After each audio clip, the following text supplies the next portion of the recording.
pardon, Jean-Luc Mélenchon, à ceux qui disent « moi je veux partir », si on continue avec les affaires de taxe Zuckman et si on me tape encore sur la tête à coups de prélèvements et de charges, etc., vous leur dites quoi? Rien, au revoir. Mais sinon, ce que je peux dire, c'est que je n'y crois pas. Et voyez-vous, je ne suis pas la caricature que vous croyez à l'égard d'un grand patron, d'un bon patron ou d'une bonne patronne. Je pense que, comme Danton, il pense qu'on n'emmène pas sa patrie à la semelle de ses souliers. Et j'ai connu quelques grands producteurs de ce pays qui étaient de parfaits patriotes.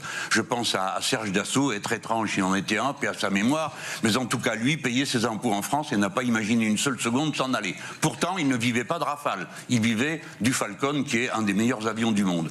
Ce que je voulais vous dire, vous avez sorti 183, j'ai pas refait toute la liste. Mais qu'est-ce que vous avez à dire contre l'impôt sur les multinationales? Qu'est-ce que vous auriez à dire? Regardez, ArcelorMittal a pris 300 millions, n'a pas payé 1 euro d'impôt les 5 dernières années. Et maintenant trouve encore le moyen de venir pleurer dans notre gilet pour en demander davantage et fiche des gens dehors. Vous n'aurez rien à dire contre, vous serez d'accord avec moi. Tout le monde doit payer l'impôt. Pour quelle raison McDo paierait presque rien? Pourquoi Total paierait presque rien? Voilà, eh bien cet impôt sur la multinationale, sur lequel vous jetez des larmes, apparemment, puisque ça va coûter encore plus cher, ça rapporte 26 milliards.